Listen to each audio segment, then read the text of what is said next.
You're live. Live for the second time.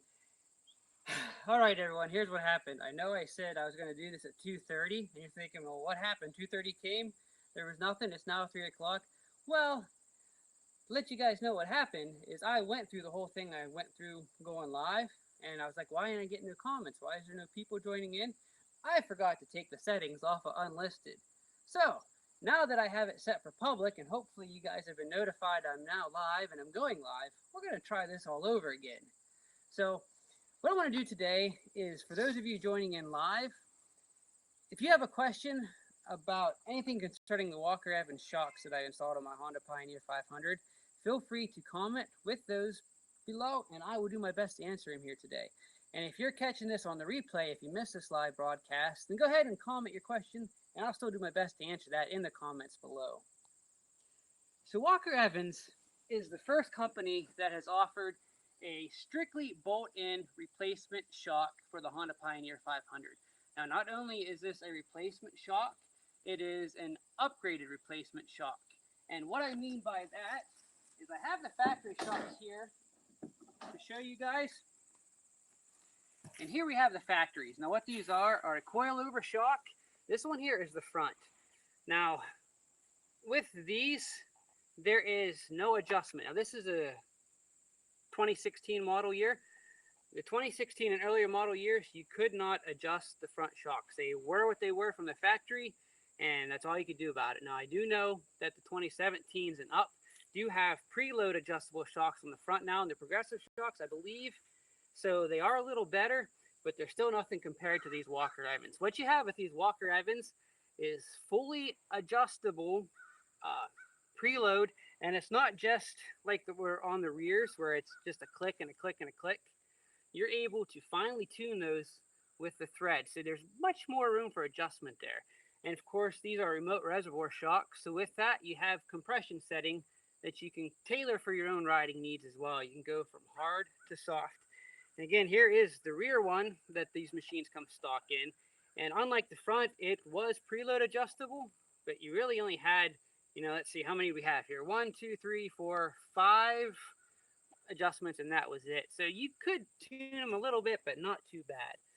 So again, as I ramble on here, if you guys are joining me, you have any questions whatsoever, comment below. My lovely camera person behind the scenes there will make sure to let me know you have a comment so I can do my best to answer those. So I've had these on now for around 2 months. I've got some good miles on them, and I have to say they are a vast improvement over the stock shocks. Currently, what I have set up on here is 175 pound springs on the front with 200-pound springs on the back.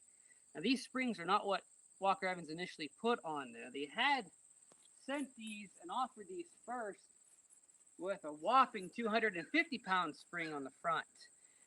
And although these were an improvement over the stock, the ride was still pretty harsh. So I got in touch with Walker Evans.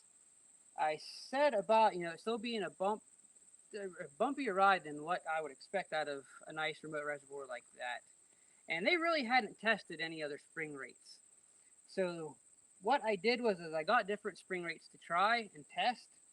I got the 175 and the 200s, which I have on here now, and 225. And I've played around with those, every combination I can think of, front and back, settling finally on the 175 front and the 200 on the back. Now, for your typical rider, those of you that have these that aren't going to the extreme, you're not trying to keep up with your razors or anything like that, this is going to give you the best, the smoothest, the most comfortable and plushiest ride that you guys can expect out of this little 500. So with that being said, is it worth the money to spend on these? Because again, these are a premium shock. You pay a premium price for them. Well, absolutely it is. I was amazed and shocked at the difference in the ride quality just doing these bolt-in shocks had. I mean, it was that much of an improvement. Again, as I've mentioned in my review videos, we're dealing with short A-arms here with a 50-inch wide machine. So don't expect a miracle. Don't expect this thing to ride like your Razor S's or your Maverick X3s, your Yamaha YXZs. It's just not going to be possible with these short A-arms. But for what we have here to work with, it is definitely a vast improvement over the stock shocks. And the nicest thing about it is they're strictly bolt in. You don't have to cut, you don't have to re-weld. You simply unbolt the old shocks, bolt in these new Walker Evans, and you're good to go to hit the trail again. Do we have any questions yet? Nothing. Well then, I'm just going to ramble on here for a few more minutes, give you guys some more chance to comment in here.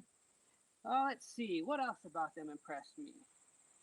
I think what really surprised me, especially with these lighter springs, was probably not your atypical scenario, but how these handled the jumps. I was afraid that switching from the heavier shocks to the lighter shocks was going to diminish its ability to jump. Not that I jumped it often, but if you guys saw my videos, I do jump it enough. So, but these held up even just fine to that. Do we have a comment? What's the question, my faithful camera reader? Josiah asked, is it safe to spray paint? Is it safe to spray paint? I take it he's talking about the shocks, or is he talking about the whole Pioneer? I don't know.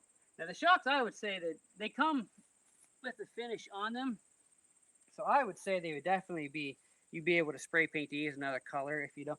Now I happen to like the red that's on here now. That matches my Pioneer quite well. But maybe you have a blue Pioneer, maybe you have a green Pioneer. You might even be one of the lucky ones that managed to get one of the yellow ones before they discontinued that color. Then you can paint those to match. I just recommend getting a nice high quality automotive style paint that would hold up to the abuse, because you can see these here that they're going to be quite exposed. So especially for woods riding and stuff, you're going to be banging off, dinging, limbs and sticks off of them. In fact, now that I think about it, I'm sure paint would hold up fine. You might be even better off, though, to go with like a powder coat or something on these that would just be a little more durable and would probably hold up a little better to whatever your riding conditions might give you. Especially if you're going through deep mud, that'd probably be pretty hard on them, too.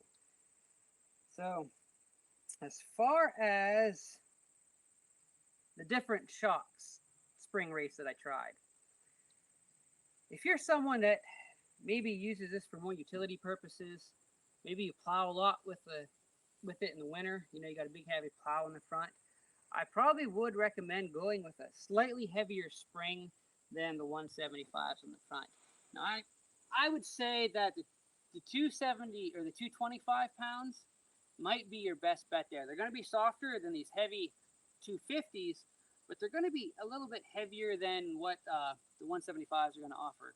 I tested this with weight on the front, and they did okay, but I did have to turn the compression setting up pretty hard, and I did feel like it made the back a little floaty without any weight in there.